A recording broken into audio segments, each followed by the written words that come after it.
Welcome to Live, Let, Thrive, a podcast about the Airbnb life, the share economy, and everything in between.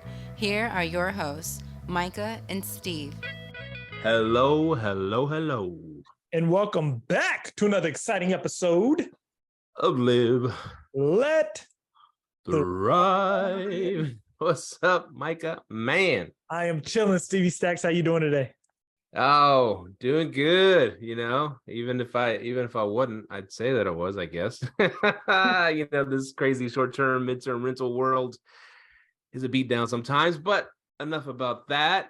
I'm happy to be back. I'm happy for you to be back, man. And I hope your family's doing good and all that.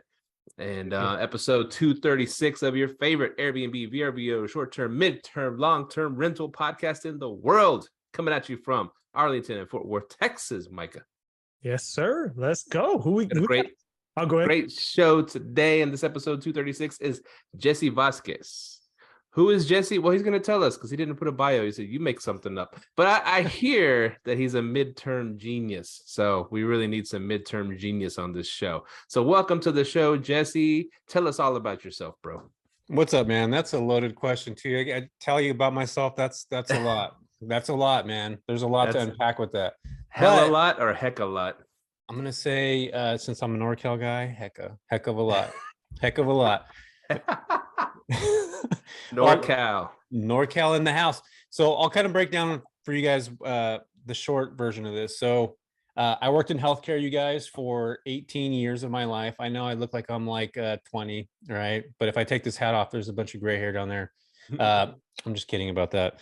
Although I do have good genetics, you guys, we got good facial genetics. So I worked in healthcare for 18 years, you guys, and I found out about travel medical professionals back in 2015, actually way earlier than that, but I decided to buy my first rental property in 2015 in the Central Valley because I talked to a clinician, and this is a good story. If you guys want me to tell it, I will. Maybe you guys have some other questions, but there was this gal. I'm saying gal like I'm in the Midwest right now. I apologize for re-listening right now. This gal, her name was Barbara. She was actually on the hospital floor, floor 3 in hospital, which is in Doctor's Medical Center. It's a telemetry floor. And I remember going up to her, and she had this beautiful accent. She said things like, "Don't you know?" and "Hey, doll." She's such a doll. And I'm in California. We were just talking about this, everybody listening and watching this right now, that everybody in California says, dude, bro, man, if you see me, you could probably get that distinction. Bro, dude. So I'm always drawn to accents. I really love them a lot. So I was like, what are you doing here? And she's like, yeah, I'm a travel nurse. And I was like, oh, that's really cool. And she told me she was from Fargo. So if you guys know, watch the show Fargo or the movie, you know, everybody has that like, oh, don't you know? And doll, like this, don't you know, eh?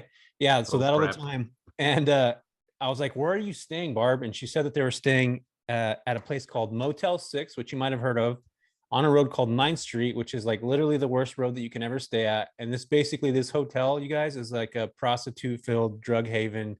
And there was a clinical nurse literally sleeping during the day while all this crazy crap is happening in that property. And then I asked her, this is where the crazy part comes in. I was like, how much are you paying for, like, what does rent go for there a month? Just a random guess. Myka, go ahead, man. Rent going for at Motel 6? Yep. NorCal. A month? Yep. $5,000. $3,300. Woo! And I'm like, holy smokes. In 2015, you guys, I could buy my own property. I'd have a mortgage of 15 grand.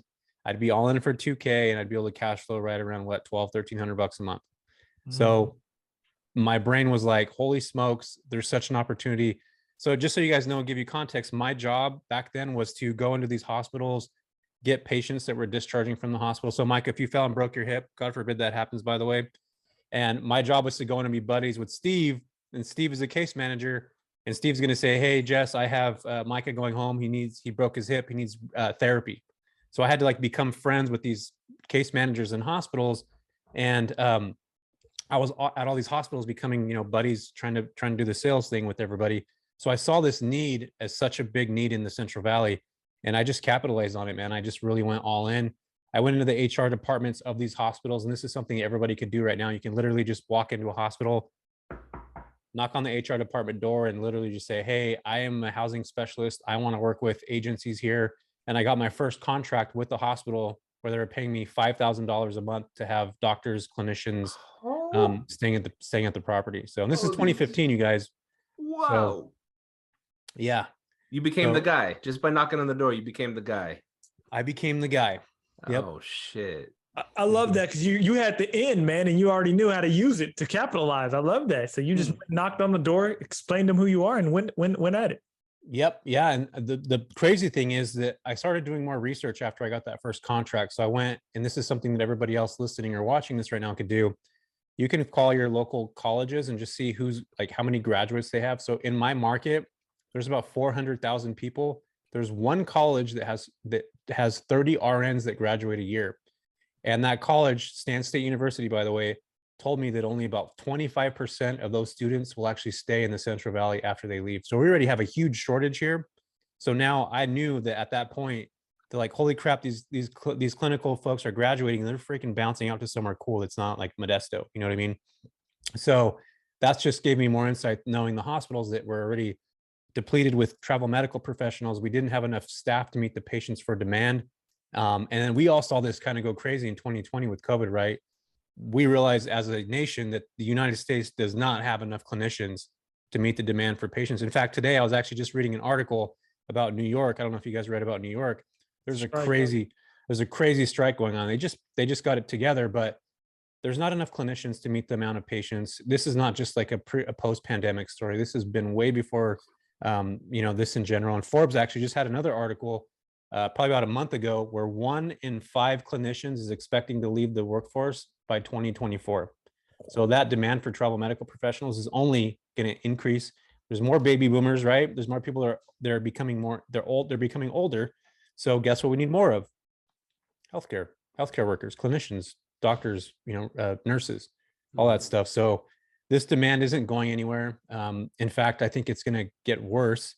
And I'm going to give you guys everybody listening to this right now, there's 5 states that are severely underserved by travel medical professionals. So get your pins out if you guys are investing in any of these states. California, New York, Illinois, Texas, and North Carolina. Oh, and Florida, sorry. So all those states are not going to be to pre-pandemic levels, which means they're not going to have enough clinicians until 2030. And this is by the National Registry of Travel Medical Associates. You can go to the SIA for reference on this too. It's an agency that tracks all the travel medical professionals. So those 5 states alone, so much opportunity. And it's everywhere. You just got to pay attention to it. Like, once you focus on one thing, you can kind of see things happening. And for me, that was the niche, whatever you guys want to say. I hate that word, by the way, you guys. Like, where did that even come from? Who decided to make the word niche? Like, what is that? So with you catering to traveling professionals, especially like traveling nurses, because, here in Texas, they don't pay traveling nurses that much. So the places that people have, they usually can't cater to them because they don't cover the rent and mortgage. Are you renting places out by room in order to fill that need? No, here's the beautiful part. You ready, Myka? Let's do. I have a place in Houston, Texas, and it rents for $6,000 a month. My mortgage there is $1,700, and you got to rent to the agencies. And this is where it becomes way more of a business than most people get into real estate, or they think they're just going to jump into something and they're going to get paid all this money right away. It doesn't work like that. Like, this is an actual legitimate business. Like, you have to think about business when you get into this. So for me, I build relationships with the people at these agencies, and they're the ones that are paying for quality housing, making sure that I have the amenities that these travel nurses want and these doctors want. And my houses aren't like they're not cookie cutter homes. They're not like, like a basic Betty house or like what you typically would see on Furnish Finder. It looks like somebody was a hand-me-down property that somebody passed away, grandma, grandpa, and they decided to throw it on Furnish Finder. You can't have that anymore. I think that the way that this market is going, the more regulations that are happening in the States, there's only 3% of the US is regulated by short-term rentals, for those of you who don't know. And I was just reading a study recently, and I was talking to Brian Payne, the CEO of Furnish Finder, about this. They're expecting to have 3x that type of those restrictions. Municipalities are going to hammer down. So what we have now is going to literally 3x this year, and it's going to continue to get worse. So guess what's going to happen with short-term rental operators? They're going to get in the midterm rental space because it pays a little bit more, and you don't have to deal with, you're not going to be able to get that long-term rent. So what I'm trying to tell everybody right now is that the same approach that I had knocking on that door of the HR department, you want to build a business by creating relationships with these agencies. They're going to pay you more. Most clinicians, you guys, get paid per diem stipend pay. And Steve or Myka, if you and I both got $5,000 a month, we would want to get in as cheap as possible because that's tax free. And I want to live, somewhere for $1,500 a month. Cool, 1 bedroom, that's all I need. That's how most clinicians operate.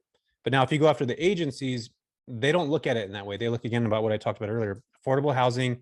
If you have more than 5 units in one market, they will look at you as a preferred provider, and they don't mind paying 2-3x what long-term rate rents are to be able to have a quality person that they can go to specifically for these healthcare professionals. Not everybody gets stipend pay, by the way.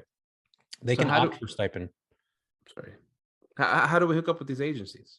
Yep. Well, there's 2 things you could do right now. I would say the first one and the easiest one, let's do a live demo right now with you guys on this call, okay? So Myka, Steve, whatever you guys, go to Indeed.com. Let's do this right now. Head over to Indeed.com. Ain't got to tell me twice. All right. Myka's doing it. All right. Indeed.com. Oh, hold on. All right, get in there. Amen. I'm on. Let's go. All right, cool. So then you're going to type in travel registered nurse and then type in Dallas, Fort Worth, wherever you're at. Travel Steve, registered wherever nurse. you're at, type that in there too. Dallas, and now, Dallas, yep. Search All right, jobs. cool. Yep, search jobs. The second that you click on that, scroll down to the bottom and see how many pages you have. For Dallas, 5 plus. How 5 much? plus. 5 plus. Okay. Each one of those companies is hiring is somebody that you can reach out to. There's also recruiters that are on there. There's also specific people that you talk to that are difficult to find. That's exactly how you build a business in your network, by literally doing things. This is for free, guys. Like, we don't got to pay anywhere to do this. It's just going to take the sweat equity for you to put in the consistency and the time and the energy to actually build a business. And this is what this business is about. You have to be consistent. So I just gave you right now, Myka, Steve, and everybody listening to this, literally a very simple blueprint on how to go after and connect with an agency. It's literally it. Literally nice. I love that. Now, okay. What's your pitch to these agencies after you get them on the phone to say, hey, this is who I am? How are you? What's that pitch like? Got it. Okay, cool. Yeah, it's different pitches, but I'll give you my first one. So Myka, go ahead. You're the guy on the phone, right? You'd make the phone sound. Go ahead. I'm calling you right now. Ring, ring. All right, cool. Hey, how you doing? Hi, I'm good. Yourself? Good. I'm good. Hey, my name is Jesse Vasquez. I just want to know if you had a couple minutes because I wanted to talk to you about housing for travel medical professionals. Do you have a few minutes? Yeah, you caught me at a good time, Jesse. Perfect. Okay, cool. Well, I just want to talk to you about multiple different properties that I have that are in the market right now. I have talked to several travel medical professionals, and I do see that there's a hiring strike right down the road. And I'm pretty sure you're hiring in the Dallas-Fort Worth area right now. Am I correct on this? Oh, yes, we definitely are. Got you. I actually got your information from Indeed.com. I did see that you're the specific person that is hiring. So I just wanted to talk to you. I actually have 5 properties that are in the market right now. And I work with multiple different hospitals, and I would start naming right now, Myka, every hospital that's in that market. Like if it's St. Agnes or whatever. So I'd name drop these hospitals. So these clinicians or these recruiters have like instant credibility. They get to think of those hospitals because they work on them. They work with them on a regular basis. And I basically just say, hey, I'm a housing solutions provider. I don't just do this for fun. This is actually my business. Here's my, my EIN number. And here's my website where you can actually go look at all the properties that I have where I serve clinicians. I've been able to build a business working with AMN Healthcare, Doctors Medical Center, all these large agencies. And essentially, I want to be a service provider for you. So if you can tell me some of the issues that you're running into that I could potentially help you with in the long run. So a lot of times these clinicians or these recruiters will say stuff like, yeah, I'm actually having a hard time finding housing, or we're having a hard time finding affordable housing, or a lot of our clinicians are staying in properties that just suck and they're not comfortable, and they end up actually exiting out of that lease within the first 15 days of being there. And that's where I'm like, okay, cool. Here's my list of referrals that I've got in the past. Here's people you can actually reach out to. Here's an email address list. And if I can maybe jump on another Zoom call with you, let's just say tomorrow, is that something you're willing to do? I can go a little bit more in detail with you. And this is the great part right here, Myka. I'll get on a Zoom call with them. I'll ask them to get their entire office in. You guys heard of DoorDash, right? You guys know what DoorDash is? Mm-hmm. Yeah. Okay. So I'll order every single person their favorite Starbucks drink. I'll write down their names. I'll get their email addresses. I'll get their direct line phone numbers. So now not only am I serving them lunch or coffee while I'm having a 5-minute meeting with them, the entire office, but I'm also pitching them exactly what I'm doing And guess what? They're never going to forget about me because no other person is thinking about sending somebody Starbucks and getting an office information, getting their email address. So now I not only got in contact with one person, I got that entire office to listen to me in a Zoom call because I got them food. And that's most thing that most people are not going to do. And this is where building a business actually legitimately comes to real life. And again, going back to real estate mindset, like people just like, I get a door and this is it. Yeah, that's cool. You can do that. But the future of real estate is, it's actually too freaking easy to get real estate in a lot of ways. We've been doing the same shit for the last 100 years with real estate. And I feel that this is the future of how people are going to grow their businesses, how they're going to build their real estate empires is by connecting with companies like this. This is what the future, I think, of real estate truly, really will become.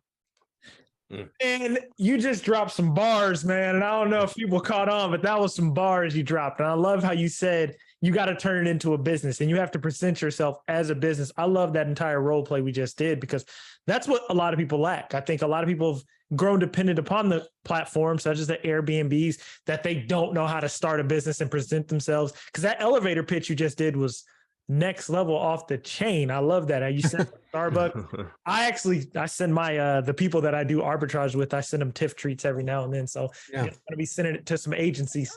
Now, are your properties on Airbnb as well? Yeah. So I have properties. Yeah, we can jump into the Airbnb stuff in a minute, but yeah, I have Airbnb properties too. But I would say right now I'm 70% midterm all the time with literally no vacancy, and my other 30% are properties that are super freaking unique, like a tree house, or we have properties that are like beach themed, or like places in Santa Cruz that are really nice. But for me, the midterm stuff is, dude, I'm 5xing long-term rent with like insurance companies. We're 3xing with the healthcare side. So like for me, the thing about Airbnb is, in all these platforms, we're reliant on them to provide us with guests. And that's where this algorithm, we were just talking about this a minute ago, right, Myka? Mm-hmm. And Steve, we were talking about this, where Airbnb can be doing these great things for us, where they're providing us the platform. But at the end of the day, we're basically like essentially, we're employees of Brian Chusky and fucking whoever, sorry, excuse my language. I can't say language. We're literally, they're like employees, right? At the end of the day, we don't have our own book of business, but guess what I could do with my own business? Like I actually have a legitimate business that and this is where my brain goes. And I want you guys to think about this. You saw how Airbnb just rolled out that they have, they're allowing like Greystar, these big REIT companies are allowing, they're actually allowing midterm rentals. They don't say that on Airbnb. They only allow you 30 days at a time. And it's like very structured, the only amount of time. I don't know if you guys dug into this and actually looked at it. So you can only rent out, I'm just giving you an example in Los Angeles. Greystar is allowing you to rent out. It's 120 days a year. You have to live in the property, and it's only for 30 days or more at a time. So just so everybody knows right now, smart institutional money has been doing this for probably the last 2 years since the pandemic. They've actually been leasing out a majority of their buildings or a quarter of their buildings to midterm rentals, like as midterm rentals. And my goal is to eventually build a portfolio big enough where I have all these, doors that are tangible. We can actually see them, walk into them, touch them, feel them, all that stuff, right? That's one part of my sale. But then the other part is my actual book of business that I can truly sell to somebody. So my net operating expenses, my net operating income is 3x, 4x, 5x. So if I bought this property or these, I'm just giving you guys an example, 10 doors, it's $1 million. Greystar comes in, we want to buy your stuff for you. Here's $1 million. Oh, and I have contracts already put together. So now that's another 3 million on top of that, because these are long-standing contracts that I'm always going to get paid for. So I want people to really think about, yeah, you have a brick and mortar building, but the business itself is what operates, and that's the grease and the oil and the gas that puts everything together with these actual businesses. So, dude, I'm thinking big. I'm thinking in a different way. I'm thinking like smart money does, and institutional money's been doing this for a while. In fact, have you guys ever heard of the Dart Company? Dart Company? Yeah, you know who the Dart family is? The light rail, Dart rail. I don't know. It's not them. I don't know them. The Dart family, actually, they're the ones that created the styrofoam cup, right? Oh, yeah, Dart, yeah. So the Dart family, guess what they just purchased? Styrofoam cup people. The real estate, tons of it. Yeah, they literally spend $1 billion on real estate to do what? Just guess. Midterm rentals. Yep, midterm and short term. So when you start seeing companies like this, like we're losing money in the stock market, real estate's going up, you'll start seeing these investment capitalists, these Wall Street guys doing things like this. And if you guys look into this research, you do a little bit of research on it, you'll find smart money hedge funds that are actually already doing this. So this is kind of like moving the needle before anybody sees it. And I think right now is such an important time. Imagine how big Airbnb is now, right? Imagine knowing how big it's going to be in 2007 when it first started, dudes sleeping on a couch, right? It's like, I feel like right now, I'm going to go to baseball terms, I feel like we're like in the 5th inning of Airbnb, right? Like we just rolled out of the 4th inning. We're now in the 5th inning where experiential stays, tree houses, all those things are in front. But midterm rentals, if we're talking about baseball terms, like literally, guys, the umpires aren't even out in the field yet. The grounds crew's out chalking the field. You know what I mean? They're out taking care of the grounds. That's how early we are in this game. So anybody, if it even got half as big as Airbnb, that's such a massive industry. And I feel you on that. And I've been telling people, I was like, so, we're on Furnish Finder, we're on Owl Network, we're on different places, and I've been reaching out to THD, all these different companies that house people, insurance claims or nurses or midterm rental people. And I'm like, there's so many of these little companies everywhere, dude. I can't reach out to all these people, right? And it's like it's such a fragmented industry. And you're right, it's ripe for someone to come along and put it all together and make billions of dollars off of it. Yep. Yeah, man. There's just so much opportunity right now. And again, it's a lot more heavy upfront work that you got to do. You got to be consistent. You got to put emails together. You got to get tickler files. You got to think about it like a business. And most investors are not going to do that. They don't have that mindset. They don't have that opportunity. They don't have that grit that comes along with it. It's just like, hey, I'm going to buy these doors for cheap. We're going to make a couple $100s on them, and that's it. You know what I mean? But there's just so many other ways. I love that you've turned your business into a B2B, because I think that's where a lot of people miss. We stay under the B2C, that business to consumer. Now, right now, you said you're getting in touch with insurance clientele. Is that a similar process as your nurses? Because I'll tell you, I have on the first of the month, I could be doing this wrong. Show me how you do it. My VAs on the first of the month, they reach out to all the insurance clients and just upload our properties, right? Hey, this is who we are. This is our properties. Do I need to be picking up the phone and having them picking up the phone and doing that? Yeah. Everything we do in life, you guys, goes back to sales. The second you're born as a child, you're crying for something. You're selling your mom that you want to, milk, right? Like literally everything we're doing, whether you're trying to decide if you're going to go to dinner with your wife, you got to sell your wife on what place you want to go eat at, right? Everything we do in life goes back around sales, if you think about it in like that kind of terms. So yeah, dude, you got to pick up the phone, Myka. You got to, like, everything that I just talked about with the healthcare sector, you got to have that same mindset. You got to have those meetings with those people. You got to have those relocation specialists on the call with Zoom. We're getting all their orders together. We're getting email. I can't tell you guys how important right now emails are. Like it's literally, that's the new currency. You get a stack of emails of these specific people that are able to help you. That's how you build your business. It's worth more than $1. It's worth more than putting money together.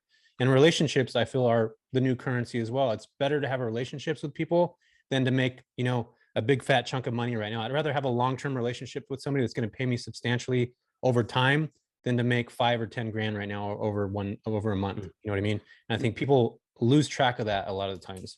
Now, do you have VAs working for you, reaching out to people all the time, or how do you do it? Yeah, the biggest, and this is the thing that I taught. So I have a course, by the way, where I teach people how to do this.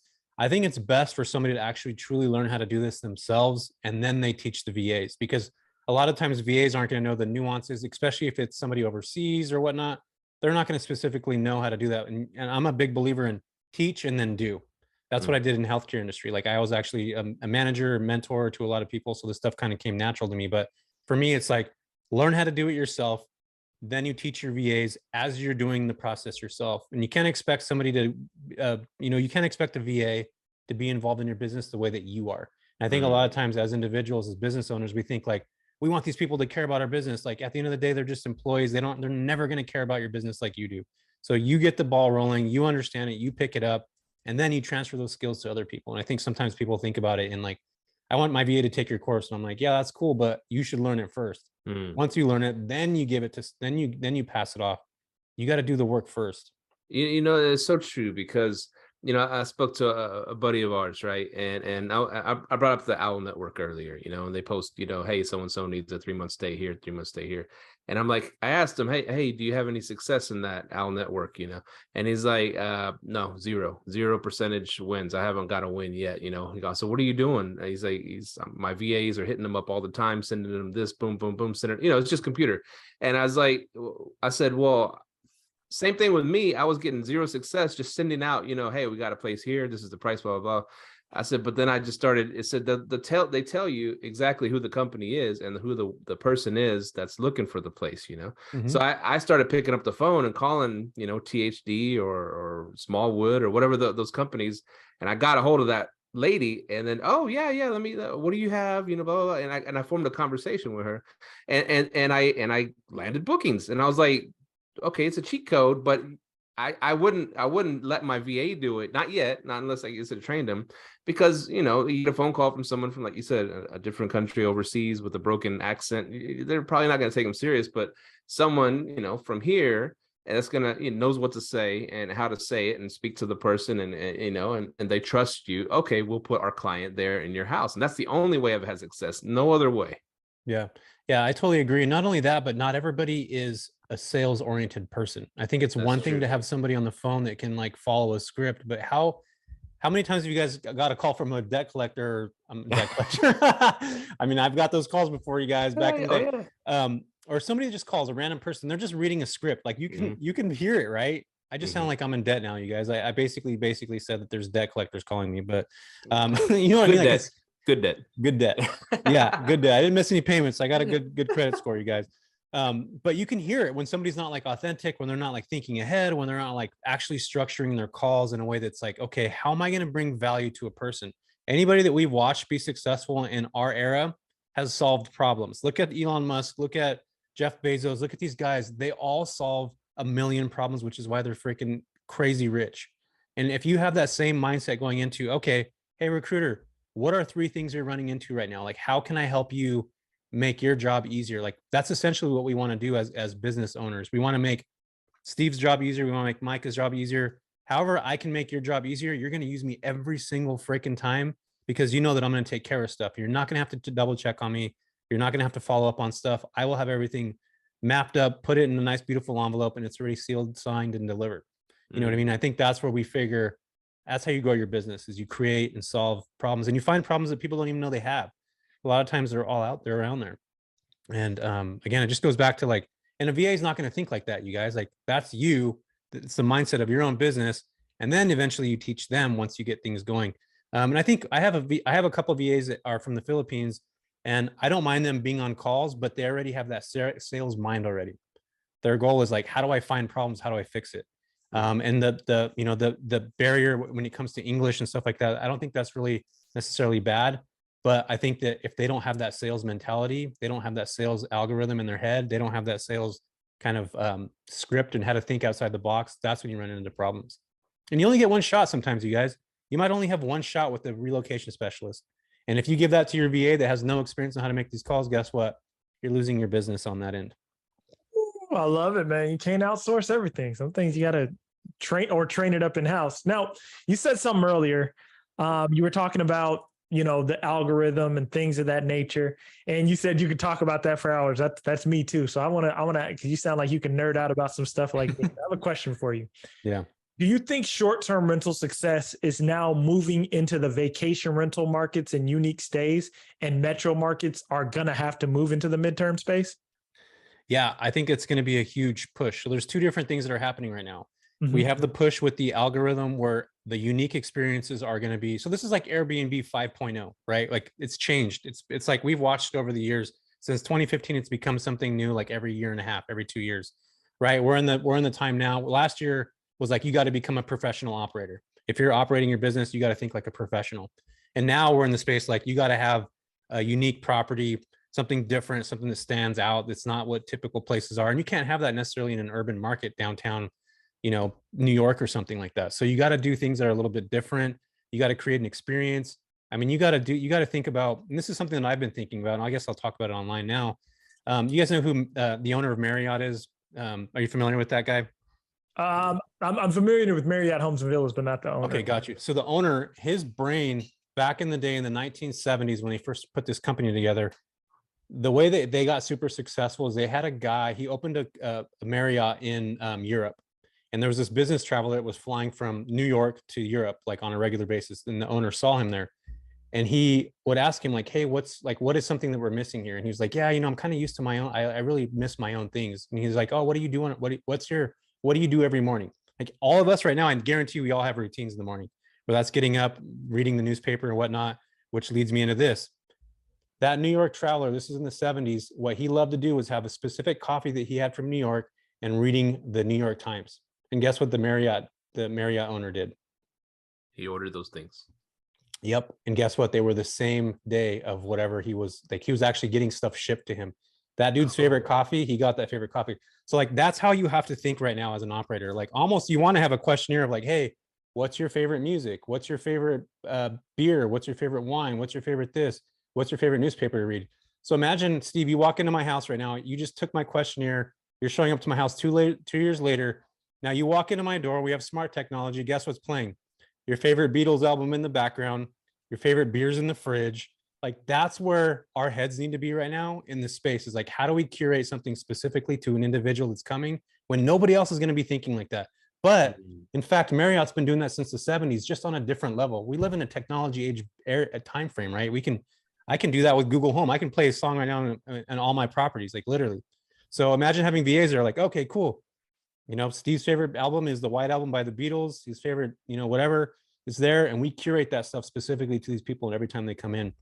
I think that's where this space is going. Like, I really feel that that's where you need to have a unique experience, a unique property.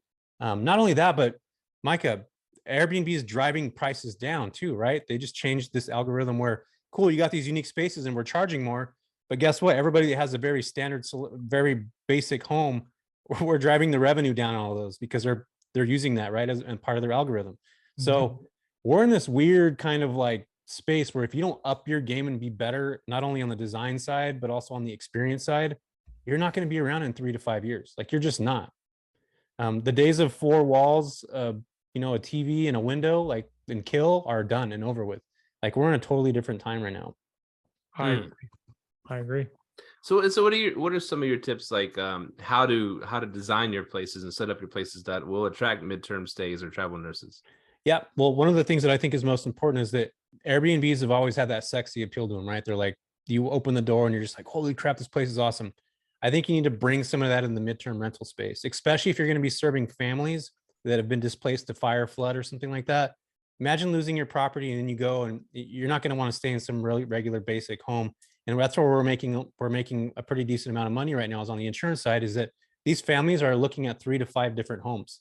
So imagine walking into 4 regular homes, and all of a sudden you walk into mine, I have a pool, everything's designed extremely well. It's comfy, it's livable, and it feels like you're kind of on vacation after you lost the property. I think as long as you start thinking about the guest and not yourself, and you start putting yourself with empathy and you have that mindset that these people just lost everything, how can I make their lives easier? How can I make their lives better? Again, going back to solving problems, you're going to have a place that's going to be conducive to them coming into it.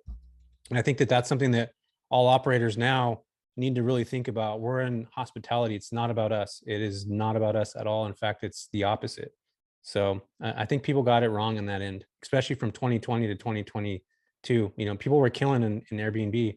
And now I've watched my properties slow down a lot, but thankfully I have midterm rentals. I can midterm if I need to, Yeah. So what, I don't know, get to the nitty gritty. Like what king beds? I assume you put big ass king beds in your places. Yeah, so I put like a king bed, but it'll be designed extremely well. Like we'll put a room together that just it feels like. Tell me if you guys do this, and I'm not creepy when I say this. Okay, so I want everybody listening right now to realize this.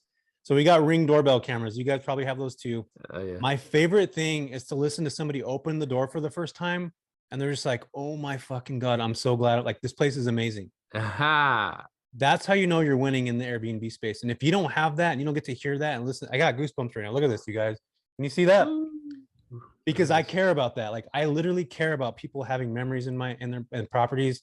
I lost my dad in 2017. The best memories I've ever had in my life with my parents were in Airbnbs. So like my goal is to make sure, and I get a little emotional. Sorry guys, I'm gonna get emotional about this. Sorry, bro. my goal right now is to have people that come into my properties and they're going to have experiences and they're going to remember their family. And I think if you have that mindset going into this, you're going to have a successful business as long as you put them first. You know what I mean? So that's for me, my why. Like, I want people to have experiences, to enjoy their families, and to remember that, because that's all we have in this world, right? Is love and memories. And if you don't have those two things, then, you know, it's a pretty empty life. So for me, that's a big thing. I love that why, man. I love that. Yeah, for sure. Yeah, man, that opening the door and everything's just freaking beautiful, man. That's something to it. I mean, like, because, you know, conversely, I've opened doors before at Airbnb. It's like, oh God, what did I do? We're gonna be here for a week. Holy crap. You know? Yeah, man. Yeah. So And it's so crazy because some of these, okay, I'll even talk like a beachfront freaking place with 1980s furniture in it. I'm like, what? All you have to do is put a little effort and you could charge double for this place. You know what I'm saying? I mean, just yeah. Well, I think at the end of the day, people just don't care about it like that. I mean, I think there's very select people that do, and those people are going to be around the next 5 to 10 years. And everybody else is just, they're going to phase out. They're not going to be around. The cookie cutter places are going to be hard to book. That's just the reality of it. It's not going to be easy anymore. And people are seeing that now. It's not what it was in 2020. It's not what it was in 2021. It's not what it was in 2022. So things are changing. And I think for the better, you know, even though I think that this is going to be a regular playing field for people to go in there and create something that's a little bit different. You can't, you know, just put up a basic house anymore and expect it to do well. Like, we're just not in that time frame anymore. And rightfully so. You mentioned pools. So your houses all have pools, or most of them? No, I have 2 properties that have pools in them, and one of them's in Texas. And you guys know how freaking hot it gets out there. Oh, you need one. So yeah, you like you want to have a pool out in Texas. And then another property that I have in the Central Valley has a pool. And those are just draws. Those are amenities that people love to have. People are looking. You can search on Airbnb now, like pools, right? If they're coming for family during summer, it's hot, and when it's hot, and it's cool to kick back when you're on vacation, or even if you're going to be working for a few days somewhere and you got somewhere to kind of chill out at night, maybe jump in the pool. Those are just extra add-ons. I mean, you don't necessarily need those things, I think, but they're amenities that can be really helpful. Now check this out. Excuse me for bouncing around, but okay, what gets the better return? A foosball table, a pool table, or a ping pong table? I think they're going to be all pretty damn close to the same thing. Am I wrong? Yeah. So? Okay. I don't have any of those at any of my properties, by the way. Okay. Yeah. Okay, never mind then. I feel like those are like when people don't know what to put in their place, they're just like, put a ping pong table in there. Like, you know what I mean? Well, this came up with me and my partner in my business. You know, Federico was like, dude, I can get a ping pong table on Facebook Marketplace for like nothing, like cheap. Yeah. I'm like, you sure you want to put that in our place? Because I told him about beer pong. You know, he's like, don't do it, man. He's from Argentina, so I don't think he knows about beer pong. I was like, no, dude, I don't know, man. You're gonna get beer all over the hardwood floors and shit. See, like, I'd rather pick up some like 1980s vintage pinball machines and throw those 2 things in there than put a foosball in there. That's what I mean. Like, this is like what a normal person would typically do. It's like, what do we need to put in this room? A pool table? And like, yeah, dude, that was cool. Like in 2015, like now you got to be a little bit different. You got to think about, what about the big Jenga boxes? Like, have a room that's specifically for that. Like, there's different things to do, but the foosball tables and all that stuff, like, I feel like that stuff's kind of like, I mean, I don't know. I don't do that, but some people do. I mean, it works in some places, I suppose. As we bounce around and circle back, you mentioned something earlier I never heard of. Maybe Michael's heard of it. The tickler files. What is a tickler file? Yeah, that's just an old school way of like, it's basically how to follow up with people. It's like an email campaign. So like, if I dude, this is me dating myself by saying that, by the way. So it sounded like a porno. That's why I just wondered the tickler files. Tickler file, like, everybody like knows this guy I was born in the 80s now. Damn it. So tickler file is basically a way to follow up. So like, if you would normally, like, say I was calling you weekly, I'd put you in this file, and it's like week 2, I'd call you. Week 3, it's like you go back and do a little tickle again. That's kind of creepy though, now that I'm thinking about it. Look it up, man. It's a real thing. But it's basically, so you want to have, if you're out of sight, you're out of mind. If you're talking to relocation specialists, insurance companies, construction companies, you're doing all these things to connect on a business level, and you're not consistent with it, you're not going to be successful. I mean, you can do one thing and be consistent with it, and it's almost impossible to fail if you're consistent. I swear. Like, if I went to the gym 4 days a week and I do that for freaking ever, I'm probably going to be in somewhat shape. You know what I mean? Like, over the next X amount of time. If I'm consistent with one thing, it's hard to fail at it. And I think that people sometimes, not sometimes, a majority of the time, are not consistent with literally most of the things they're doing. This, in fact, is something that you have to be consistent with. You have to be in front of people. And I think that's how I landed some of my best contracts I've ever had, or by literally just following up again. I think in this business, we don't make money on like the hello. We make money on the hello again. It's like that follow-up type thing. The follow-up, the money is always in the follow-up. It's 100%. anything you're in, man. That's the truth. Money is in the follow-up. Yeah, for sure, man. For sure. So you mentioned Cali, New York, Illinois, Texas, North Carolina, and Florida. Where are you investing heavily in? Yep. I'm in Central California, the Bay Area, and Houston, Texas. And I've actually started looking into a place called Toledo, Ohio. You guys might be familiar with that. There's some really good opportunities there. Toledo. Wow. Toledo. I've heard Ohio. That's the second time we've heard Ohio on this show, Myka. Really? Really? Yeah. Who was that guest that talked about Ohio? Oh, no. It was BiggerPockets girl. What's her name? Osiana. Yeah. Well, she said she's getting out, but she said it's a lot of money to be made. Just like a whole cluster of hospitals over there in Ohio. Yeah, Toledo is growing too. So like a lot of the US right now is declining when it comes to the housing market, and Toledo's like going up steadily. So really, they have tremendous job growth there. There's a lot of tech companies there. It's kind of like Austin of 2018. You know what I mean? Toledo, weird. I know, man. Tell me about it. But it's those little kind of markets like that. You'll find them, and you can grow in those markets if you pick stuff up. So Toledo, Ohio. I've heard a lot of stuff about Augusta, Georgia recently. I've actually been looking in Knoxville, or maybe even 30 minutes outside of Knoxville. Mm-hmm.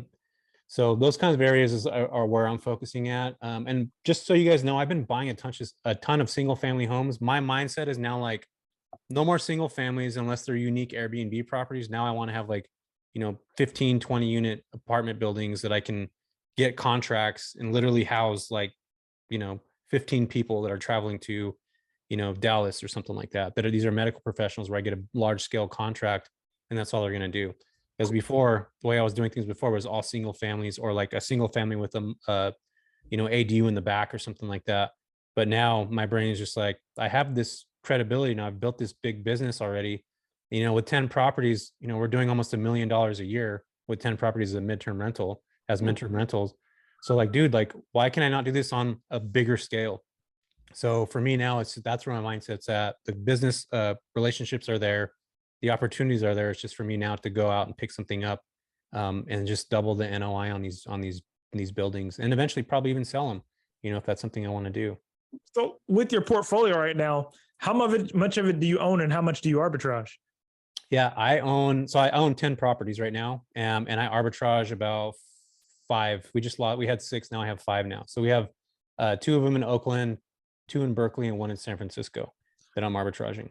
Your portfolio. I like how your portfolio set up. You don't really, it doesn't have to be big. You just have to have the right clientele. And so now, right now, you said you are picking up units to buy, correct? Oh yeah, 100%. Yeah. And this is the cool thing about this, you guys. I talk to people all the time, and I'm like, they're like, I want to leave my job. I want to leave this W-2 and yada, yada, yada. I'm like, oh, what's the number that you would feel comfortable leaving? And they're like, 10K. I'm like, okay, cool. Like, what are you going to do to make 10K? Well, I need to get, 15 doors in Cincinnati, Ohio. That's how I'm going to get my 10K. I'm like, dude, are you serious? You're going to make $250 a door. You probably need to turn that into like fucking 40 doors. But with 2 properties, you guys, I can cash flow 10K in the Central Valley. Mm-hmm. Literally 10K, because my mortgage is $2,000, right? $1,500, $1,600. I'm getting paid $8,100 from these companies. I'm all in for 2,000 and some change. Dude, that's $5,000 per door that I get to make. And these are single family homes. So as long as you do things intuitive, and it took a while to get there, it didn't happen overnight, but you can definitely do that with 2 doors. Like, you can. It's possible. And again, it's just creating relationships, taking the time and energy to do it, and putting your energy into building an actual business rather than buying doors for $250. You know what I mean? It's like, you have to be very, very intentional, and most savvy investors are intentional. And also, most savvy investors will think about their exit strategies ahead of time. And I think a lot of people don't do that either, which is something that people need to think about, or else you're going to be stuck in that what I'm doing now thing forever. You know what I mean? And you have to have a way out at some point. Love that. What's really cool is, like, most of the people that come on here on this show that are from Cali, they don't invest in Cali. They invest outside of Cali. Like you mentioned, Tennessee, Texas, Florida. They're not investing in Cali, but they're doing short-term rentals, right? It just, for them, it doesn't make sense to invest in Cali and short-term rentals because, I mean, the rents are high, to do arbitrage, or the houses are too expensive to expect a return. But you live in Cali and you're investing in Cali because there is money to be made in Cali. Yeah, not only that, dude, but look at all these other Midwestern states that have no appreciation. Like, dude, there's nothing. Like nothing. Like nothing. So like me, I'll just give you guys an example. Like I bought property in 2019, and I bought it for 280 and it's literally worth 500 now. Like that's what we get in California. And yeah, prices are probably going to drop. They have dropped 10 to 15%. But dude, guess what? They're going to go back up because there's nowhere else to build here. There's nowhere else to, like, unless you build up and you're in a bigger city. And you can find pretty decent property up to Central Valley. Like, so for anybody listening right now, from Bakersfield all the way up to probably right around Lodi, you can find properties for 300K or less than that and be able to make a pretty decent amount of income. Plus, California has a huge nursing shortage. So if you're in one of those areas, you have the option of going that route. You have the option of going the insurance route. You have the option of connecting with construction companies that are building brand new things. Like, you guys heard of Dave and Buster's, right? Heard of that company? Dude, so I got a contract with Dave and Buster's. They were starting to build it. They were breaking ground. They put the sign up out front, and I saw these work trucks, and I went over there and I took pictures of the work trucks. I got home. This was about probably 3 years ago. And I called the company. I was like, hey, there's a company called Glasgow, and they basically have engineers that come out, draft out all these plans for these Dave and Buster's. And guess what I found out about this company? They had 6 dudes that were staying in Holiday Inn. They were paying $200 a night for each one of those 6 guys. And I'm just like, you guys are spending $20K a month for housing. Well, what about paying 10 and you guys can actually stay in my property where these guys have their own rooms. There's 3 bathrooms in there. Everybody can be together. And they're going to be able to have their own place to cook. You don't got to pay for per diem stuff for the meals. So I saved, that company was here for 6 months. I literally saved them over $100,000. And a lot of times it's just people calling, actually connecting with people and actually having those conversations. And I think a lot of times it's just, you got to be intuitive. You got to think outside the box, and you have to have that kind of mindset where, how do I build business on what's around me? And a lot of times people forget that. There's tons of corporate contracts everywhere, like literally everywhere. Have you guys had a guy on here named Al the landlord? I knew you were going to Al. Are you talking about Al Williamson? Al Williamson, yeah. Yeah, I heard when you said you called somebody, I was like, man, as soon as you said it, I was like, man, that's a playbook out of Al. He used to go sit at the extended stays and write down the names of the trucks, and he got the corporate line. I was like, damn. Yeah. Go ahead. So I knew a woman that worked for a company, and you guys know Rafa, my buddy, we have a podcast. Oh, yeah. His CPA works for a company in Eris. I'm gonna shout you out right now. She does this. She does housing for these big giant companies. She told us, like, yeah, if we get somebody that calls us and says, hey, we have a house and we can save X amount of money, they will use that company and work with that agency or that person to, like, literally fill their house fill their properties because they want to save money in the long run. These companies need to save money. So that's another, like, really huge play. Al has a smart thing about driving by extended stays at nighttime at 7 p.m. at night when everybody gets home from work and they're in extended stays, and just taking pictures of stuff. That was before I heard L, but that's like some of the stuff that I thought about too. Like, you guys, there's a lot of opportunities literally in our backyards. And it's just like, we have to be very thoughtful and intuitive on where to find them and where to go after them, because they're all around. They're everywhere. But it's almost like one of those things. Like, have you ever thought about, Myka, when you're buying a new car and you're like, so I'm just going to give you an example. Like, I want to get a Tesla, like a Model 3. And all of a sudden now all you see is freaking Model 3 Teslas everywhere. Manifestation, man. Yeah, it's the same thing with your mind. Like, if you start thinking about one thing, like, you'll start seeing these opportunities and start seeing way more of what you thought you never saw before. And it's literally on plain paper right in front of you. You know what I mean? And I think that's the same kind of thing. Our brains are so complex, right? They think they're simple, but they're complex. And I think that this is one of those things where once you start putting your energy and your thought process into it, you'll start seeing these opportunities, but you have to be mindful of them. Yep. Got to have the mindset, man. And by the way, shout out to Al Williamson. I'm going to tell you how long this dude's been in the game. He was literally on the 8th episode of Bigger Pockets, the big podcast. And then he was probably on the 4th episode of our podcast. So dude knows this stuff. Shout out to Al. It's been a long time. Yeah. Yeah. Al's back on. I just connected with Al for the first time, like probably, 5 months ago. I don't know if you guys know Callie. She does a lot of midterm rental stuff. She's out of I think Philly. I was on her on her YouTube channel, Kelly Michelle, and I don't know if you guys heard. Anyway, I met Al on there, and he was just telling me, what he does, and I'm just like, holy smokes! And I was talking about what I do, and he's like, holy smokes! So we're just like these meeting of these minds. We're just like, man, there's so much stuff that can be done here. But yeah, there's so much opportunity. Like you guys, it's everywhere. There's so much money floating around everywhere too. It's insane. And I think a lot of times we don't see it. I guess, and this question might not even be, a worthy question, because we ask it to people that do midterm rentals on the show. They do, probably 50-50, not like as heavy as you do. But how do you fill the gaps where you can't do, you can only do 30-day plus, certain places? How do you fill the gaps with these longer stays? Yeah. So you mean filling the gaps as in, like, say there's a 30-day minimum, or I'm trying to. Well, okay. I guess in both senses, because I mean, if you're making $5,000 a month on a house, okay, no worries. Who cares, right? Yeah. But some people just kind of utilize both, right?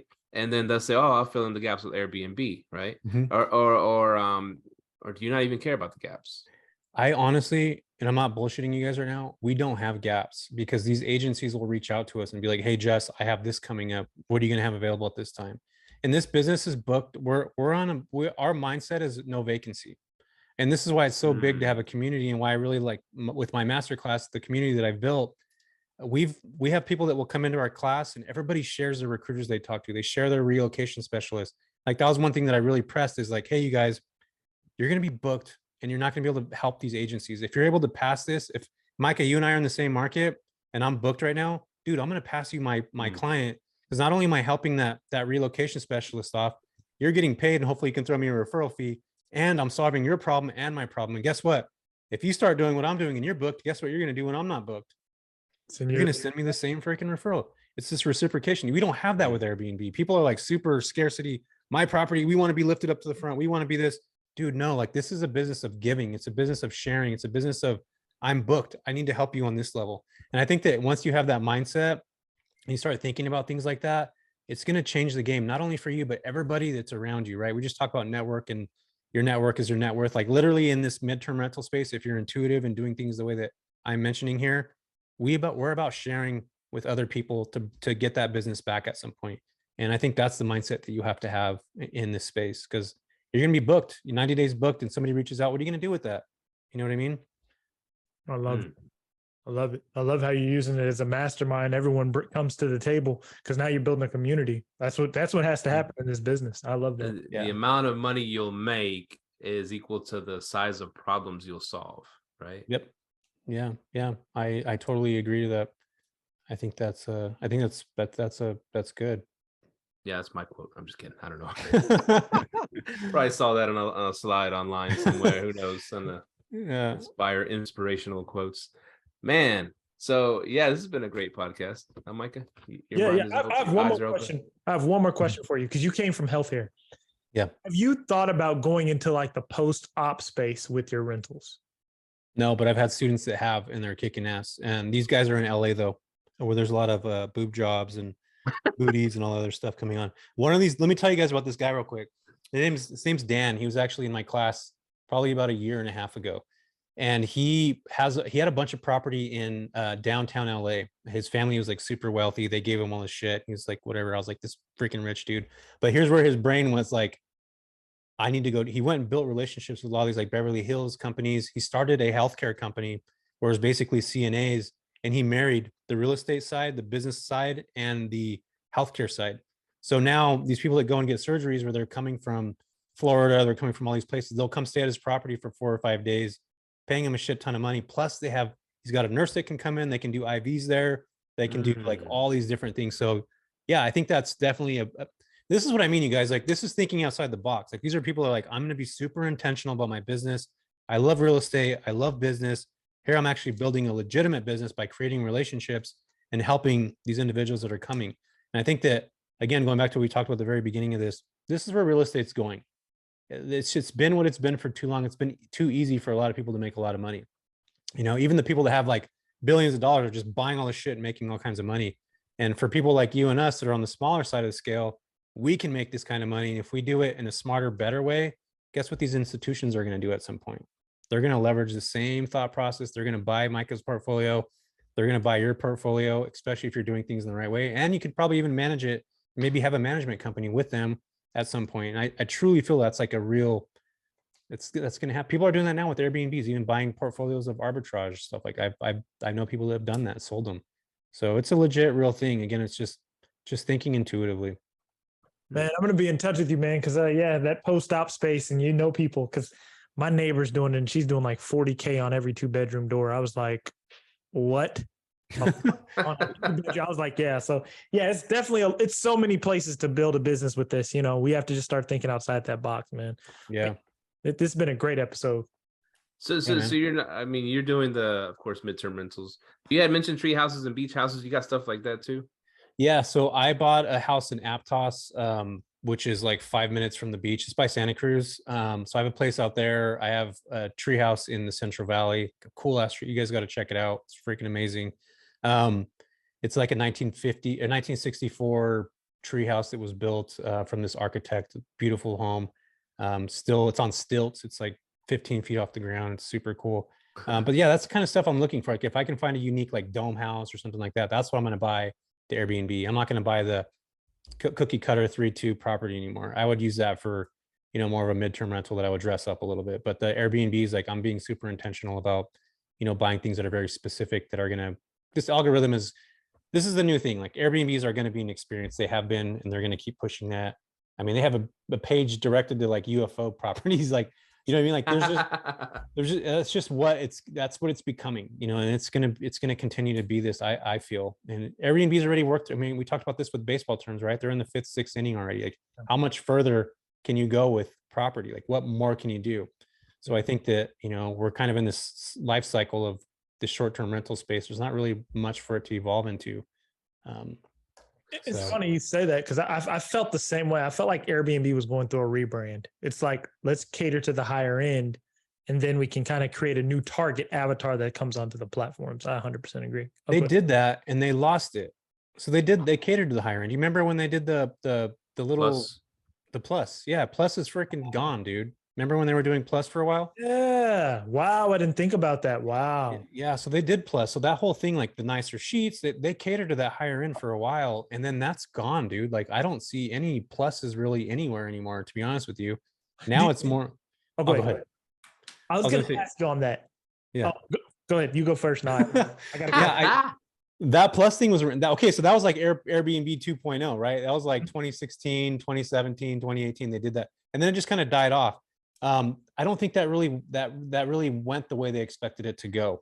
You know what I mean? I don't think it worked in the right way. I think what they're doing now is way more intuitive in the sense that they're catering more to these people want to have experiences. They're going to pay for an experience, even if that's staying in some little tiny home that has like 100 square feet, but it has a cool view. Like people are going to pay for that as opposed to, having nice linens. You can get that shit in a hotel. You know what I mean? Thanks. Okay.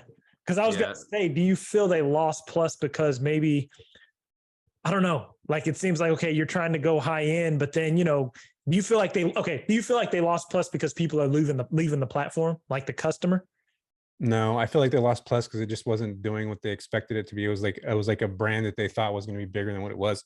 And Plus, by the way, was only in big metro markets. So like New York, Chicago, San Francisco, all these bigger markets. It wasn't in like, I couldn't do Plus in the Central Valley because they didn't have it. And plus, they actually would send somebody out from Airbnb to like look and check at everything that you have and deem it a Plus, the Plus type property. But yeah, they just that died, man. I don't even know if they still have Plus properties. They might. I haven't even seen it. That's a good point. I saw one the other day. Did you? The other day. Yeah. Okay. It's pretty nice. It's probably the only one, Steve. There's not any other one. I've seen a bunch of minuses. Yeah. Oh, I've seen mine. So like, I know you don't just cater to travel nurses, right? But like, what properties do best? Okay, we'll just say it as a general question. Because you mentioned, well, I'm just going to buy a whole apartment complex and do it all, midterm rentals, and that's great. But like, what was that? That was Siri. That was Google. Siri. That was Google. Oh, now Siri's going off now. Dang it, we're being listened to right now. Steve, what are you doing to my stuff? I don't know. Man? Send in the feds. So the So you mentioned, getting a whole apartment complex and doing it in a short-term rental. I mean, midterm rentals. So what does best? Is there room for a 1-bedroom, a 2-bedroom, a 3-bedroom, and a house? I mean, can it all coexist in this space? Yeah, I think the best properties, and this is me going back to that word that I hate, niche. I niche things down, and my success has always been based off of there's a billion 1-bedrooms and there's a billion single studios. Like everybody, that's the first thing they think about. If I want to go after travel nurses, what I do, I niche things down. I'm like, I want the nurse that's coming with their friend. I want the nurse that's coming with their mom or their dad or their brother or their uncle, their husband, their wife. And over the last 5 years, I've watched millennials, and you guys probably know this. Millennials travel in groups. It'll be 4 or 5 girls that come together. They're working together for 3 months at a time in San Francisco. They're going to work their asses off, and they're going to head out to Ibiza for a month. They're going to come back and do the same grind again. This is like this culture that's been going on in the healthcare industry for quite some time now. I've watched it kind of evolve. So for me, I usually pick up properties that are 2 bedrooms and above. And in this business too, the more that you're able to scale, the more doors you have, the better opportunities you're going to get. And it took me quite a bit of years up until last year. I'm just like, holy shit, I need to restructure how I'm doing things. Because once you have 5 or more properties in one market, you become that go-to person. So these agencies like AMN Healthcare, they'll ask you like, hey, how many properties do you have? If you only have 1 or 2, you might get, they might send you a message after they reach out to me that I have 5, 6, 7, 10 properties. They want to connect more with people that are on the larger scale. So they can just always be sending those same people the same stuff. So I think anybody listening to this, go deep in your market, build some like legitimate properties in one specific area, and really be that go-to person in your market, and think big from the very beginning. Even if it's your first place, think about the next 5 that you're going to get, because that's how you're going to build your business. Agencies want to work with people that have multiple properties. If I'm able to pick up a 20-unit building and 15 of those or 10 of those are midterm rentals, dude, there's my contract. There's my connection with the agency. There's my relocation specialist. There's the opportunity for that on a larger scale. Again, we're booked out a lot of the time in this space. We have 90-day bookings or 6 months. I have a person that's been with me, a relocation claim for a year, and they're paying $7,500 for a 3-bedroom, 2-bath. Agency is cool. Stay there as long as you want. I'm okay with that. But you're just always going to be booked, and I think that it's really important to think about that scaling. You have to scale in this business to really grow. Plus, you can make a crap ton of money if you do it the right way. Here's what, when I was barely like tickle filing my way into this, I don't need to use that right. When I was barely getting into this travel nurse thing, I was like, oh, this is pretty cool. And I started going on YouTube. I was like, I'm gonna go find out where anything about travel nurses. It was like nothing on at that time. What I did find was travel nurses themselves saying, oh, this is where I'm staying. This is a hot bed. This is a cold bed. They started saying things like that. I didn't know what the hell they were talking about, right? I just started, these girls were saying, this is where they're staying. This is where they're staying. And this one girl, she kind of like, she started doing a blog about where I'm in California this time. Now I'm in Texas. Now I started following about where she's staying at. And back, this is a few years back. So she was staying mostly in hotels, right? And hotels that kind of, cater to travel nurses a little bit, whatever. There wasn't a big, thing like now. So one of the things that one of her blogs took her to like this place in New York City, right? It's like a old brownstone, like upstairs, downstairs, kind of thing. But I guess the guy owned the whole unit, and he just made every unit into, or a bedroom into, like, put some bunks in there, made it look all cool and stuff. And then he made like an area where, their dining area, and then like a chill out area. He just made it real freaking cool, right? Brown bricks everywhere inside. It looks really cool and trendy. And there was probably like 12, 15, different nurses in that place all together, living together, coexisting. There's like a big chalkboard of inspirational stuff. And then they got all this fruits and vegetables and stuff laid out for them. There's a whole cooking dining area. I mean, he just made this thing for them. And and she said, I was so lucky to find a spot in this place, right? And there's a waiting list forever to get into this place, but I was able to find a spot. And so whoever that made that place, I was like, I mean, he really thought of like, okay, I'm gonna make something really cool for these a lot of them are youngsters, right? A lot of these travel nurses are youngsters, and there was girls and guys all living, coexisting in this place, like I would say like a frat house, but like a more controlled frat house. But I was like, this dude was way ahead of his time. He's like, instead of just renting unit by or room by room or all together as one unit, I'm gonna separate it, and they're gonna like this place a lot. Yeah, I think there's such a big thing with communal spaces and things like that. And again, that's the guy that's like, being intentional about what he's doing. He found his avatar. He's all in on that. He's catering specifically. He's tractor beam right on that. I think that's how you build a savvy business, man. That's how you build a legitimate business. Is you think about, the communal aspect. They're probably saving money in one spot, but for him, his overhead was probably a lot lower than what he's making, right? He's probably making pretty decent cash doing that. But again, like, dude, I rent out cars. So we didn't even, I know we're probably getting to the top of the hour. Go. But check this out. So remember we talked about solving problems. We talked about that a while ago. So a nurse can fly into Oakland, get in an Uber, go over to my place. Once they check into the house, there's keys sitting on the counter, and in the garage is their vehicle. Like they're actually getting my property and they're getting their vehicle. So when I talk to recruiters, that's what we do. Right now we have a fleet of Tesla Model 3s. We got a couple Honda Civics, and we have a Nissan Highlander and an older Lincoln. It's like a Lincoln SUV. But literally, like, somebody can book my property, get the car, and like they don't need to go to Expedia. They don't got to pay anything else. If you guys go on Expedia right now, you just look at like a Geo Prism. Do they still make those? The small compact car, the small compact cars.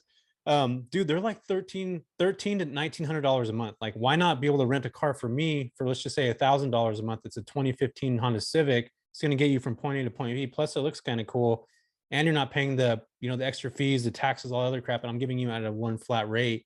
And we can all do that with Turo. Like, Turo's like the Airbnb for cars. So you can just marry your property, have these with the Airbnb or with the Turo, and then you have those conversations with the recruiters. Like, hey, we're a one-stop shop. These nurses are literally getting their car. We have grocery delivery service. They can deliver groceries to you guys in the actual fridge while they're at work. Like, those are the things you got to think about. And you got to think about it like a business again. And I think that a lot of times people just don't have that mindset. You just cracked the code, man. Midterm rentals is the way to get the Turo thing to interact with Airbnb, because that's what everyone's like, well, my Turo's never available. You cracked the code. Now, you said something else. What app are you using to have groceries delivered into people's refrigerators? We're actually doing it ourselves, dude. So we started doing this in 2016. My cleaning crew that I still have to this day, we just talked about this a minute ago. We'd have a checklist, dude, where it was like, what kind of groceries do you like? What do you like? What's this? What's that? You guys have heard of Typeform, right? The company called Typeform? No? Okay. Not really. On Typeform, you could basically send a questionnaire to somebody and they would type in an answer. We would go get whatever they wanted. So like, doctors were drinking oat milk before it was cool. So we had to go to like Whole Foods to pick it up. We would charge a $50 delivery fee. We're still doing that now, but it's not as busy as it was back in like 2015, 16, and 17, 18 even. But that's just an add-on service that we can charge more, but we're solving problems for these clinicians.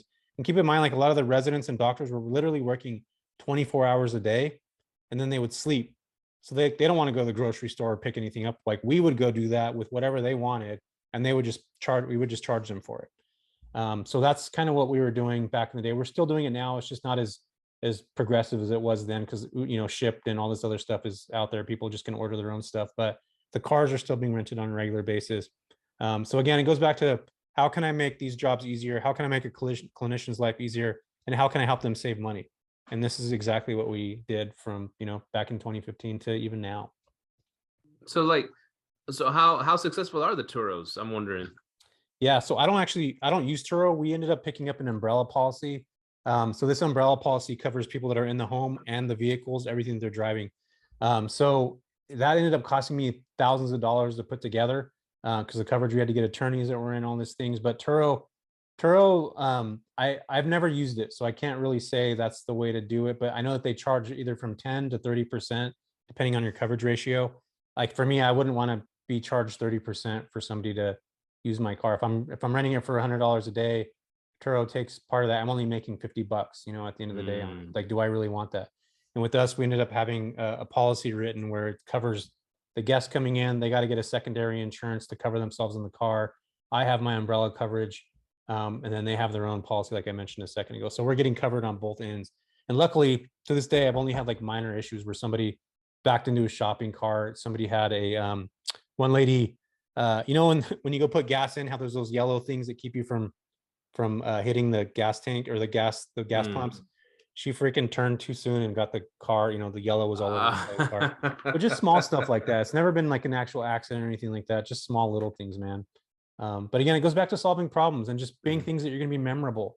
You know, you don't want to be cute but forgotten. You want to be like memorable, right? You want these companies to be like, Jesse's company is doing, AirVenture's doing these things. Like we want to use them. They're thinking outside the box. And when you start having that mindset, then you start thinking about things in abundance, you'll have those opportunities. And again, these companies aren't going to hear people talk about that kind of stuff. And it's all thanks to Barb. Thanks, Barb. Don't you know? Don't you know? Hey, you didn't know. Maybe she loved the Motel 6 lifestyle. You know, maybe Barb got down. She didn't, man. She told me. All right. Yeah, she's like, that's actually why I decided. She's like, I don't want to be there. Like, I can hear prostitutes next door. There's people coming in and out all the time. And I'm just like, there's no housing here. She's like, she told me there's no housing. There's not anywhere for me to stay. So yeah, man, I'm excited about the midterm rental space. In fact, I'm actually holding the first ever in the world midterm rental summit with Furnish Finder, April 30th and May 1st in San Diego. So everybody now get out there. You guys should come out. Brian Payne's going to be speaking up there, the CEO of Furnish Finder, myself, Ziona McIntyre, Sarah Weaver, Soli, the Lisa's and Lattes girl. My buddy Rafa Loza is going to be there. So it's going to be all things midterm rentals summit in 2023 in San Diego. Let me know when those tickets go up. We will. I'm definitely. I got to go ahead and get to some conferences. I'm going to go to the short-term rental WealthCon and the midterm. Are you going to be at the WealthCon? I'm speaking there, man. Yeah. Yeah. We got to connect. I got to go ahead and hop on these conferences, man. You got to be there. Yeah. The midterm rental. So everybody right now listening to this or watching this can actually go to midtermrentalsummit.com and you can actually pick up your tickets right now. And there's a setup for housing or not housing. I'm thinking like my old job, like the job right now. There's accommodations there. So you can get your ticket, you can get your hotel room, all that stuff. And you're going to be around the industry experts. I mean, Brian Payne of Furnish Finder, Price Labs is going to be up speaking. They're going to be talking about this new software they have specifically for midterm. So people are going to be able to walk out of there with actual tangible information on like, here's what I can do with my business. Here's how I can change. Here's how I can raise private money. Here's how I style my place. Here's how I go after business to business. So it's just going to be really cool, man. I'm excited about it. Okay. Were we the first podcast that Brian Payne hopped on, Myka? I'm not sure. Possibly. I think, it was a long time ago, but it was like highly rated podcast. We're like, oh, was it Furnish Finder? Yeah. I think he was like, what's this podcast thing? Yeah, I'm gonna call him up. Yeah, he's a good dude, man. I like that guy a lot. He actually he's a partner with us in this business, so he partnered with us, and I'm super excited to have them. Both KeyCheck and Furnish Finder are presenting speakers there, and they own part of the business. So I'm excited, man. I'm happy to be a part of. I mean, Furnish Finder is freaking amazing, and I'm glad to just be a part of it. You know what I mean? So you're bringing the pain. Bringing the pain, yeah, man. He's a dude. That guy is so smart, dude. Super intelligent. Yeah, he's a good businessman too. He's very, very intellectual. He's a smart dude. So I love listening to him because he knows exactly what a nurse wants and what they need, the pricing behind it. Like he made me think about it in a whole nother mindset because he's like, you have to realize they have a mortgage back home, so you have to provide them with the correct accommodation. So yeah, he's very smart, very smart. Yeah, he's super intelligent. But yeah, I mean, you guys go to the summit, get out there for sure if you guys can. I think it's going to be. I know it's going to be a good summit. So we're excited to be networking and connecting with all these people.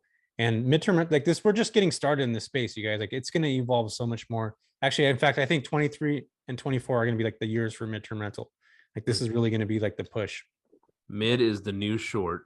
Mid is the new short. Yep. Or medium. I'm not a big fan of the medium term, but I like midterm. Yeah, I don't like medium term. That's weird. Too many syllables. Because who likes a medium pizza? You want a large, maybe a personal. You know, I don't want a medium pizza. Well, dude, I got a 15-year-old, and you know what 15-year-olds call stuff that's like so-so? What? They call it mid. Like I'll ask my son, like, hey, what'd you think about those wings, man? He's like, yeah, they were mids. I'm like, dude, is that like a thing now? So I'm starting to say mid, like just because it sounds cool, and all the young kids are saying it. So fair to Midland.